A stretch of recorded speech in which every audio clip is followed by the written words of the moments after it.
ఉన్న బంగారాన్ని విడిపించి ఆ రోజున్న మార్కెట్ ధర కట్టి మిగిలిన డబ్బును మీకు అందిస్తుంది కొమ్మూరి గోల్డ్.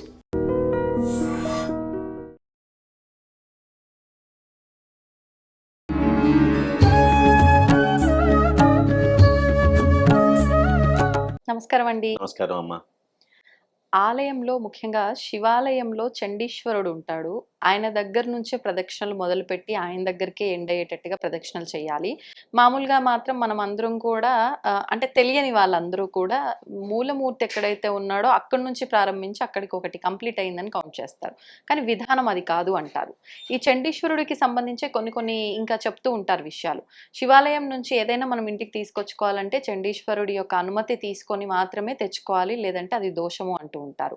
ఇంకొక విషయం, చండీశ్వరుడి దగ్గరికి వెళ్ళి ఆయనకు చెవులు వినిపించవు, చప్పట్లు కొట్టాలి, అప్పుడే ఆయనకు మనం వచ్చినట్టుగా తెలుస్తుంది, అలా చేస్తేనే మనం ఆలయంకి వచ్చినట్టుగా లెక్కలోకి వస్తుంది అని చెప్పి అంటూ ఉంటారు. ఇలా కొన్ని విశ్వాసాలు ఉన్నాయి, వాటి గురించి వివరణ ఇవ్వండి. ప్రదక్షిణ అని ఏదైతే ఉందో దేవాలయాన్ని బట్టి, మన సంకల్పాన్ని బట్టి, మనకొచ్చిన ఇబ్బందిని బట్టి సంఖ్య 3 6 12 ఏదో మొత్తాన్ని సంఖ్య పెద్దవాళ్ళు చెబుతారు పరిహారాల్లో. అది వేరే విషయం. లెక్క ఎట్లా వస్తుంది అంటే, ఏదైతే నందీశ్వరుడు ఉంటాడు, అదే ఒకవేళ వైష్ణవాలయం అయితే గనక ఈ ఆంజనేయ స్వామి వారు ఎదురుకుండా ఎవరో ఉంటారు అక్కడి నుంచి తీసుకుంటే మళ్ళీ ఆ మూర్తి దగ్గరికి రావడం ఒక ప్రదర్శనగా లెక్క తీసుకుంటాం. ప్రధాన దేవత అనేవాడు ముందుంటాడు. మిగతా ఉన్న ఏవైతే ఉన్నాయో అవన్నీ వాటిని ఏమంటామంటే పరివార దేవతలు అంటాం.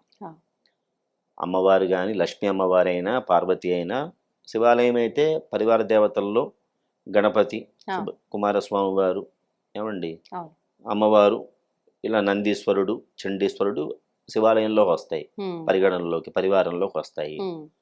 విష్ణువాలయం అయితే ఏదో మొత్తానికి ఇంకా ప్రధాన దేవత రామ నరసింహస్వామి వారు ఉంటే ఉపాలయాలు కొన్ని మళ్ళీ పరివారంగా ఇంకా కొన్ని ఏవో ఉంటాయి. సరే, ఏదైనా సరే ఇప్పుడు మీ ప్రశ్నలో విషయం ఏమిటంటే, శివాలయం నుంచి ఏమీ తెచ్చుకోకూడదు అని కాదు. అంటే దేవాలయం నుంచి దేవాలయంలో ఇస్తారు, మీరు వెళ్ళాక ఏదో ఒకటి ఇవ్వకుండా ఎందుకుంటారు? మీరు కొట్టిన కొబ్బరి చెక్క మీ కొట్టు మళ్ళీ మీకు మీ చేతిలో పెడతారంటే ఏమిటి? మీ భావన ఏమిటి అక్కడ? ఇదిగో ఈవేళ నేను బతుకుతున్నాను అంటే అన్నేన కల్విమాని భూత నిజాయంతే అని వేదం. అన్నం చేత, అన్నం వల్ల ప్రాణికోటి మొత్తం అన్ని జీవులు కూడా క్రీచర్స్ అంటాం కదా మనం. చీమ దగ్గర నుంచి దోమ దగ్గర నుంచి మన దాకా కూడా మనకు కావలసింది ఏమిటి అంటే అన్నం. అది ఏ రూపంలో అయినా ఉంటుంది అన్నం అనేటువంటిది. అన్నం అంటే మీరు కేవలం పప్పు కూర సాంబారు అలాగే తీసుకోకండి. కొబ్బరి ముక్క తిన్నా అది ప్రాణాన్ని కాపాడుతోంది, ఆహారమే, శక్తినిచ్చేది ఏదైనా ఆహారమే. కాబట్టి నేను ఈవేళ ఆహారం తిని బతుకుతున్నాను అంటే బికాస్ ఆఫ్ యూ అని చెప్పడం మీ భావన దేవాలయంలో. కాబట్టి కొంత భాగాన్ని పరమేశ్వరుడు ఇస్తే, ఈశ్వరుడికో విష్ణుమూర్తికో ఇస్తే, తీసుకెళ్లి కొబ్బరికాయ ఇస్తే నిజంగా ఆయన తింటున్నాడా? లేదండి. కానీ మనకు ఉండాల్సిన భావన ఏమిటి? నువ్వు తింటున్నట్టుగా నేను భావిస్తున్నాను. అర్థమైందా అండి? మీరా సాహిత్యంలో వాటిలో అక్కడ ఉంది, కౌన్ కహతే హే భగవాన్ ఆతే నహి, తుమ్ మీరాకి జైసే బులాతే నహి. ఏమండి? కౌన్ కహతే హే భగవాన్ ఖాతే నహి, మా యశోదాకి జైసే ఖిలాతే నహి. తినట్లేదనే మాట తప్పు. యశోదలాగా మనం పెట్టడం లేదు, పెడితే తింటాడు. అప్రాప్రియేట్ సమాధానం. కాబట్టి భగవంతుడికి ఏ దృష్టి ఉండాలండి? మనం ఆయనకి పెడుతున్నాం, నా దగ్గర నుంచి ఆయన తీసుకుంటున్నాడు, మళ్ళా నాకేం వద్దులేవయ్యా, నువ్వే తీసుకో ఉంచుకో అని చెప్పి ఇచ్చేస్తా. అంటే దీన్నే మనం ఏమంటామంటే గ్రాటిట్యూడ్. అన్నం లేకుండా, బట్టలు లేకుండా, నీళ్లు లేకుండా చచ్చిపోయే వాళ్ళు లోకంలో చాలా లక్షల్లో ఉన్నారు. కాబట్టి మనకు అదృష్టం, బతుకుతున్నాము, తింటున్నాము, తాగుతున్నాము అంటే ఎవరో ఒక శక్తి మనకు అవన్నీ కూడా సమకూరుస్తున్నాడు. దానికి మనం ఏం చేస్తున్నామంటే గ్రాటిట్యూడ్ చూపించాలి. కాబట్టి ఇది ఈ మనం ఇచ్చే ఉపచారాల్లో ఉండేటువంటి అంతర్లీనంగా ఉండేటువంటి భావన. ఇంకోటి ఏమిటంటే చండీశ్వరుడు ఎవరైతే ఉన్నారో చండీశ్వరుడు అనే ఆయనకి చెవుడు ఇలాంటివన్నీ కూడా ఆ, నా ఉద్దేశంలో సరైనవి కాదు. ఎందుకోసం అంటే చండీశ్వరుడికి ఓ, చెవుడంటే పైగా వాళ్ళవి ఏవైతే ఉన్నాయో దేవతా శరీరాలు వాటిని ఏమంటారు అంటే దివ్య శరీరాలు అంటారు. మన శరీరం రాముడు అంత పొడుగున్నాడా అని అడిగేవాడు, వీడు బాగా పొట్టివాడే అడిగేవాడు. వీడి శరీరం వేరు, వీడికి 60 వస్తే బీపీ షుగర్ వచ్చింది, అప్పటికే ఒకసారి హార్ట్ ఒకసారి స్ట్రోక్ ఇచ్చింది. రాముడికి ఏమి ఎలాంటి ఇదేం లేదు అని చెప్పారు. ఆజానుబాహుం అరవింద దళాయతాక్షం అని చెప్పారు. పైగా రాముడు కృష్ణుడు ఇలాంటి ఏవైతే దేవత మనకు ఉన్నారో వారికి ఉండే శరీరాన్ని ఏమంటారు అంటే దివ్య శరీరము అంటారు. కాబట్టి శ్రీకృష్ణ పరమాత్మ ఒకే సమయంలో ఒకే టైంలో ఎట్ ఏ టైంలో అందరంటే ఆ గోవ్రజంలో రేపల్లెలో మధురా పట్టణంలో ఎంతమంది అయితే ఉన్నారో ఇళ్లలో అంతమంది ఇళ్లలో ఒకేసారి ఉన్నాడు. ఒకే సమయానికి ఒకే పూటలో ఒకే సమయానికి. ఆ శక్తి మనకి లేనప్పుడు మనం కృష్ణుడి యొక్క అవతారాన్ని మనం ప్రశ్న చేసే అవకాశం మనకి లేదు.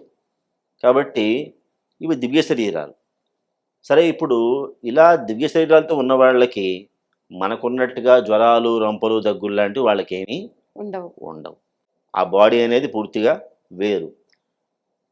చెవుడనే మాట అసలు లేనే లేదు. కారణం ఏమిటంటే ఇక్కడ ఆయన ఎప్పుడూ కూడా శివధ్యానంలో ఉంటాడండి. శివధ్యానంలో ఉన్నవాడిని మనం ఏం చేయాలండి? అక్కడ ఏమవుతుంది, వాళ్ళు అటెండెన్స్ వేసుకునే డ్యూటీ. ఒక విష్ణువాలయానికి వెళితే ఆ పక్క ఈ పక్క ఇద్దరు ఉంటారు, జయ విజయులు. వాడిని ఏమంటాము? ద్వారపాలకులు అంటాం.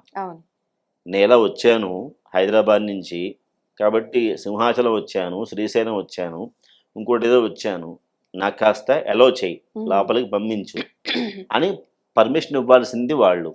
అలాగా చండీశ్వరుడు అనే ఆ దేవత ఎప్పుడూ శివధ్యానంలో ఉంటాడు. మనం వచ్చామని ఆయన చూసుకోడు. కాబట్టి ఏం చేయాలి మనం? ఒకసారి చప్పట్లు కొట్టి వినిపించేలాగా, అంటే ఆ ధ్యానం నుంచి ఆయన్ని పక్కకి తప్పించాలి. పక్కకి తప్పించి, అయ్యా నేను వచ్చాను, దర్శనం చేసుకున్నాను, ఇదిగో అటెండెన్స్ వేసుకో, నీకు కూడా నమస్కారం చేసుకుంటున్నాను పరివార దేవతగా, కాబట్టి నేను వచ్చాననే విషయాన్ని నువ్వు ఒకసారి దృష్టిలో పెట్టుకో అని చెప్పాలి. అంటే ధ్యానంలో ఉన్నవాడిని ఏం చేయాలి? మీరు పక్కకి దృష్టి మరల్చుకోవాలి. దానికోసం మనం చప్పట్లు కొట్టి ఒకసారి అయ్యా నేను వచ్చానని మీరు వెళ్ళి ఆయనకి చెప్పుకోవడం ఆయన ముఖ్యం తప్ప, మీరు వచ్చారో లేదో ఆయన చూసుకోడు. ఆయన ఎప్పుడు కూడా శివధ్యానంలోనే ఉంటాడు. ధ్రువుడు తపస్సు చేస్తుంటే ఎందుకు ఆయన్ని డిస్ట్రాక్ట్ చేశారండి? చేశారు కదా. కాబట్టి అప్సరస్ వస్తుంది, ఏదో డ్యాన్స్ చేస్తుంది, ఇంకోటి ఎవడో వస్తారు, తల్లే వస్తుంది, మాయా ఇంకో తల్లి రూపంగా. వాళ్ళ ధ్రువుడు తల్లి కాని తల్లి వచ్చి మాట్లాడుతుంది. అందువల్ల ధ్యానంలో ఉన్నవాడికి ఇవన్నీ కూడా పట్టవు. కానీ మన ప్రయోజనం నెరవేరాలి అంటే ఏం చెయ్యాలి? కొంచెం మనం వారిని కదపాలి. అది అందుకోసం తప్ప దేవతలకి ఎలాంటి వ్యాధులు ఇలాంటివి ఏమి కూడా వాళ్ళకి లేవు. ఎందుకోసం అంటే వాళ్ళకున్న పేరు ఏమిటి అంటే త్రిదశాహ అని పేరు. బాల్యం, యవ్వనం, కౌమారం, వార్ధక్యం, ఈ 4 ఉండేవి మీకు నాకు. వార్ధక్యం అంటూ ఉంటే, ముసలితనం అంటూ ఉంటే మీరు చెప్పినట్టుగా చెవుడో బీపీనో షుగరో స్టెంటో ఏదో అనుకుందామండి. అవి లేవుగా అసలు. బాల్య యవ్వన కౌమార ఆ స్టేజ్ లో ఆగిపోయారు వాళ్ళు. కాబట్టి వార్ధక్యం ముసలితనం అనే మాట వాళ్ళకి లేదు. కాబట్టి స్టేజెస్ లోనే పైగా ఇంకోటి ఏమిటి, అనిమిషులు అని పేరు వాళ్ళకి. అనిమిషులు అంటే రెప్పపాటు లేని వాళ్ళు, కళ్ళు కదిల్చేవాళ్ళు కూడా కాదు.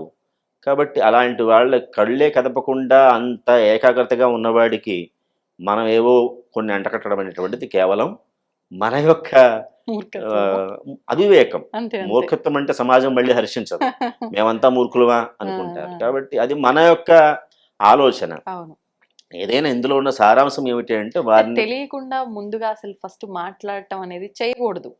ఏదైనా ముందు ఫస్ట్ ఏంటంటే వినడం అనేది ముందు నేర్చుకోవాలండి ఎవరైనా సరే. అవునండి. వినడం ముందు నేర్చుకుంటే ఆలోచన మొదలవుతుంది, అవును. ఏం చెయ్యాలో తెలుస్తుంది. ఇవన్నీ స్టెప్ టు స్టెప్. ఎంతవరకు వినడము చూడడము, వినడము చూడడము, దీంతోనే చాలా వరకు మాట్లాడడం వల్ల పాండిత్యం రాదు. రాదు. ఎప్పుడైనా సరే వినడం వల్ల వస్తుంది పాండిత్యం, ఉమ్, చదవడం వల్ల వస్తుంది పాండిత్యం. అవును. ఈ రెండు వచ్చాక మాట్లాడడం ఆటోమేటిక్గా వస్తుంది. ఉమ్, నేను ముందు మాట్లాడి పండితుడిని అవుతానంటే ఎవరు ఒప్పుకోరు. ఆ, కానీ ముందు అసలు నీకు ఏం మాట్లాడాలి, ఎంత జ్ఞానం ఉంది, ఏ గ్రంథ జ్ఞానం ఉంది అని మొత్తం తెలియాలి అంటే ఏం ఉండాలి? గురువు గారు చెప్పింది వినాలి, అవును. గ్రంథం చదవాలి, ఇన్ని ఉన్నాయి. అవును. కాబట్టి ఏదైనా మన ధర్మాన్ని అర్థం చేసుకోవాలంటే ముందు ఏంటంటే పెద్దవాళ్ళు చెప్పిన దాన్ని ముందు వినడం నేర్చుకోవాలి. ఉమ్, ఊరికే వినేసి ఊరుకోవడం కాదు, విన్న దాని మీద ఏముండాలి అంటే శ్రద్ధ కూడా ఉండాలి, అలాగే నమ్మకం కూడా ఉండాలి. ఉండాలి, విశ్వాసం కూడా ఉండాలి. అవును. ఒక చోట హాస్పిటల్లో ట్రీట్మెంట్ తీసుకుంటున్నప్పుడు ఉమ్, ఎవడైతే ఆ డాక్టర్ గారు వైద్యం చేస్తున్నాడో వాడి పట్ల మీకు ఉండాల్సింది ఏమిటండి? నమ్మకం. నమ్మకం ఉండాలి. వాడు ఇచ్చిన మందుల మీద ఇది వేసుకుంటే తగ్గుతుంది నాకు అనే నమ్మకం ఉండాలి. ఉమ్, వెళ్ళినప్పుడు ఆ వీడికే వచ్చులే అనే ఆలోచనతో వెళ్ళినా, ఈ మందు పనిచేయదులే అనే ఆలోచనతో ఉన్నా, మానసికంగా ఆ, బలంగా లేనప్పుడు అవును. ఎన్ని మందులు మింగితే ఉపయోగం ఏమిటండి అది? లేదు, కాబట్టి దృఢమైనటువంటి విశ్వాసం ఉండాలి. ఉమ్, దేని పట్ల? ధర్మం పట్ల, భగవంతుడి పట్ల, విగ్రహ ఆరాధన పట్ల, అవును. అర్చకుల పట్ల, వేదం పట్ల, శాస్త్రాల పట్ల, ఇన్ని పట్ల ఏముండాలి? విశ్వాసం అనేది ఉంటే అప్పుడు మన దాన్ని మనం కాపాడుకోగలం. ఎవడైనా మాట్లాడినా వాటి సమాధానం కూడా మనం వాడికి ఇవ్వగలం. ధన్యవాదాలండి.